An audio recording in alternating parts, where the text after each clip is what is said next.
गरीब बहू। रघु नाम का एक आदमी पत्नी रमा के साथ रहा करता था। उसको एक बेटा और बेटी थी। बेटे का नाम था संजय और बेटी का नाम था स्वाति। संजय एक बैंक में काम करता था। बैंक में संजय बहुत मन लगाकर काम किया करता था। उसका काम करने का तरीका बैंक मैनेजर को बहुत पसंद आने की वजह से बैंक मैनेजर संजय पर बहुत खुश था। एक दिन संजय के घर उसके माता पिता, अजी सुनते हो, मेरे हिसाब से हमें संजय की शादी कर देनी चाहिए। हाँ, तुम ठीक कह रही हो। मैं संजय के लिए लड़की देखना शुरू करता हूँ। मुझे मेरे बेटे के लिए सुंदर दिखने वाली और पढ़ी लिखी बहू चाहिए। हाँ, हम वैसे ही बहू ढूंढेंगे। दोनों की बातें हो जाने के बाद रमा किचन में जाकर अपना काम करती है और रघु अपने बिरादरी में लड़की ढूंढने लगता है। तभी उसे याद आता है कि उसका बचपन का दोस्त श्याम भी उसी गांव में रहने आया है।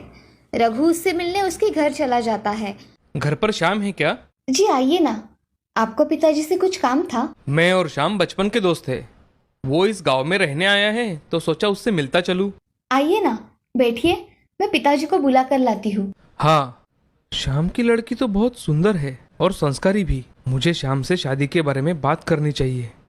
तभी श्याम वहाँ आ जाता है और श्याम रघु से, अरे रघु, तुम, बहुत अच्छा लगा तुमसे मिलके। बताओ, घर में भाभी बच्चे कैसे हैं सब? वो सब बहुत मस्त है। तुम बताओ, तुम्हारे घर में कैसे हैं सब? और भाभी कहाँ है? मुझे एक ही बेटी है। तुम्हारी भाभी तो 10 साल पहले ही बीमारी की वजह से चल बसी। मुझे पता नहीं था दोस्त कि भाभी के साथ। रघु बोल ही रहा था तभी श्याम उससे बोलता है, रघु, तुम्हारा बेटा क्या करता है और बिटिया कैसी है? मेरा बेटा बैंक में काम करता है और स्वाति पढ़ाई कर रही है। दोनों की बातें हो रही थी तभी शीला वहाँ चाय लेकर आती है। रघु उसके हाथ की चाय पीकर, बहुत अच्छी चाय बनाई है बेटी तुमने। धन्यवाद चाचा, ऐसा कहकर शीला वहाँ से चली जाती है। अब रघु श्याम से एक बात पूछता है, श्याम, मैं सोच रहा हूँ कि मैं तुम्हारी बेटी को अपने घर की बहू बना लूं। क्या कह रहे हो रघु? तुमने तो मेरे मन की बात कह दी। वो तुम्हारे घर जाएगी तो मैं निश्चिंत हो जाऊंगा। हाँ, वो मेरे घर मेरी बेटी बनकर रहेगी। हाँ, मुझे पता है। मैं अगले हफ्ते मेरे बेटे संजय और रमा के साथ शीला को देखने आता हूँ। हाँ, चलेगा, जैसे तुम ठीक समझो। चलो, अब मैं चलता हूँ। ऐसा कहकर रघु अपने घर चला जाता है और घर आकर सारी बातें रमा को बता देता है।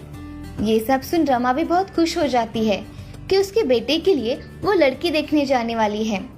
रघु और उसका परिवार शाम के घर शीला को देखने चले जाते हैं। शाम के घर जाने के बाद संजय शीला को देखता है और उसे शीला पहली नजर में ही पसंद आ जाती है। तभी रघु संजय से, बेटे, क्या तुम्हें लड़की पसंद आई? हाँ पिताजी, मुझे लड़की पसंद है। श्याम, हम सबको लड़की बहुत पसंद है। अब हम जल्द ही शीला को अपने घर की बहू बनाना चाहेंगे। हाँ रघु, मुझे भी बहुत खुशी है कि मेरी बेटी तुम्हारे घर जाएगी। रघु अब अपने परिवार के साथ घर चला जाता है और एक अच्छा मुहूर्त देखकर उन दोनों की शादी हो जाती है। अब शीला रघु के घर की बहू बन जाती है। शीला अपने सारे काम बहुत अच्छी तरह से किया करती थी। ये सब देख उसकी सास शीला से, अरे बहू, आज खाने में क्या बनाने वाली हो? माँ जी आप बताइए, मैं बना दूंगी। कुछ भी बनाओ, तुम सभी व्यंजन बहुत अच्छी तरह से बनाती हो। माँ जी मैं करेले की सब्जी बना देती हूँ। हाँ चलेगा। ऐसा कहकर रमा पूजा करने मंदिर में चली जाती है और शीला अपना किचन का काम करती है। तभी स्वाति शीला के पास आती है। भाभी, मुझे कुछ पैसे चाहिए थे, क्या आप मुझे दोगी? माँ घर पर नहीं है ना, इसीलिए। कितने चाहिए तुम्हें?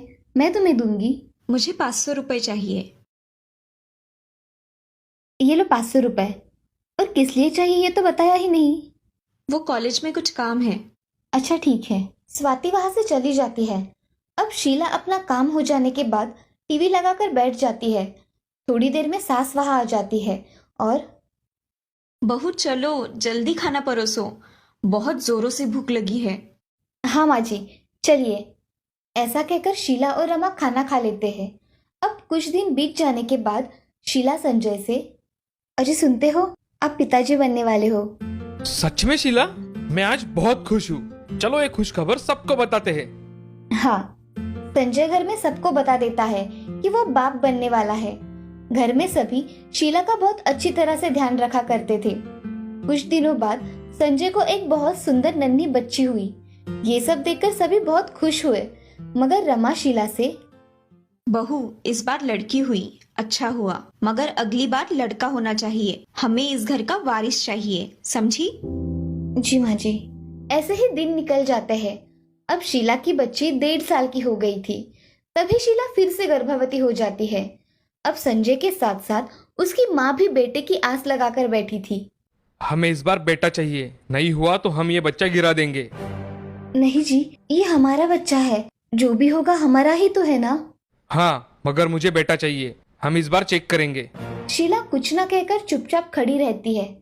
थोड़े दिनों में शीला को 3 महीने पूरे हो जाते हैं। तभी उसके सोनोग्राफी में संजय डॉक्टर को बोलता है, इस बार डॉक्टर साहब हमें लड़का होगा या लड़की? हम ऐसे नहीं बता सकते, ये कानूनन गुनाह है। संजय उस डॉक्टर को थोड़े पैसे देकर बताने के लिए बोलता है। तभी डॉक्टर साहब बोलते हैं, आपको इस बार बेटी होने वाली है। संजय को अब बहुत गुस्सा आ जाता है। उसका गुस्सा 7वें आसमान पर था और संजय डॉक्टर से, डॉक्टर साहब, इसका ऑपरेशन करवा दीजिए, हमें ये बच्चा नहीं चाहिए। ये सब संजय की बातें सुन शीला सुन हो जाती है और मन ही मन सोचती है कि मैं मेरी बच्ची को जन्म दूंगी और इन सबसे दूर रखूंगी। उसका निर्णय शीला संजय को बता देती है। संजय को बहुत गुस्सा आ जाता है। तभी संजय, तुम मेरी बात नहीं सुनोगी तो जाओ अपने बेटियों को लेकर मेरे घर से। अजी, ये आपकी भी बच्चियां है, आप इनके पिता हो, आप ऐसे कैसे बात कर सकते हो? संजय ने ये सब बातें सुनकर बहुत गुस्से में शीला पर हाथ उठाया और उसे बहुत मारा। शीला और उसकी बेटी को घर से बाहर निकाल दिया। शीला रात भर सड़क पर बेटी के साथ अकेले चलती रही। दूसरे दिन अपने पिताजी के घर जाकर शीला उसकी सब कहानी पिताजी को बताती है। तभी शाम रघु से, रघु, मैंने तुम सबसे ये उम्मीद नहीं की थी। तुमने तो मेरी बेटी और तुम्हारी पोती को घर से बाहर निकाल दिया है। तुम लोगों ने ये अच्छा नहीं किया। ये सब गलती शीला की है, वो हमें पोता नहीं दे सकी और तुम हमें कह रहे हो रखो तुम्हारी बेटी तुम्हारे पास, हमें नहीं चाहिए। तुम ऐसा कैसा कह सकते हो रघु? मेरे बेटी का जीवन खराब हो जाएगा। तुम्हारे बेटी ने हमें इस घर का कुलदीपक नहीं दिया है। हम कुछ दिनों बाद हमारे बेटे की दूसरी शादी कर देंगे। तुम तुम्हारे बेटी का देख लो। रघु, मैं पुलिस में कंप्लेंट कर दूंगा तुम्हारी। तुम्हें जो करना है कर लो, हमें कोई फर्क नहीं पड़ता। ऐसा कहकर रघु गुस्से से फोन रख देता है।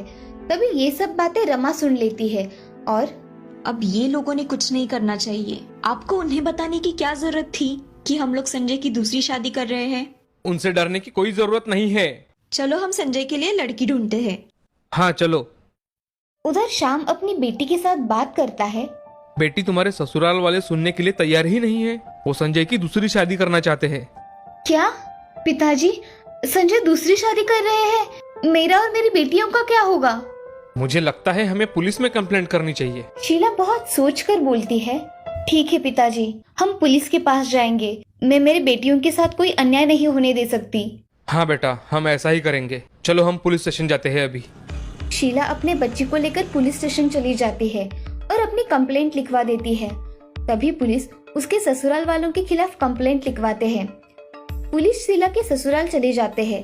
तभी रघु पुलिस वालों से, क्या हुआ है इंस्पेक्टर साहब? आपके खिलाफ आपके बहू ने कंप्लेंट दर्ज करवाई है। आप सबको थाने चलना होगा। हमने क्या किया है साहब? तभी वहाँ संजय आ जाता है। संजय पुलिस वालों से, सर, वो शीला बहुत झूठ बोलती है। वो हमें बहुत परेशान करती है। हमने उसे कुछ नहीं किया। पुलिस ने उसके एक कान के नीचे लगा दी। तभी, हम सच कह रहे हैं सर। पहले पुलिस स्टेशन चलो, बाद में जो बोलना है बोलो। पुलिस संजय और उसके घर वालों को लेकर पुलिस स्टेशन में चले जाते हैं। वहां जाने के बाद संजय, रघु और रमा बहुत घबरा गए थे। संजय को एक थप्पड़ लगते ही संजय ने सब सच उगल दिया। संजय और उसके घर वालों को सजा हुई और शीला को कानूनी तौर पर संजय से नुकसान भरपाई मिली और बच्चियों के लिए उसको हर महीने खर्चा भी देना पड़ा। बाद में शीला कभी भी संजय के साथ नहीं रही, मगर उसने अपनी बेटियों को न्याय दिलवाया और उनकी अच्छी तरह से परवरिश कर रही थी। इस कहानी से हमें ये सीख मिलती है कि बेटा और बेटी में कभी भी भेद नहीं करना चाहिए। बेटा और बेटी समान हैं, उनको समाज में समान सम्मान मिलना चाहिए और हमेशा अच्छा बर्ताव करना चाहिए।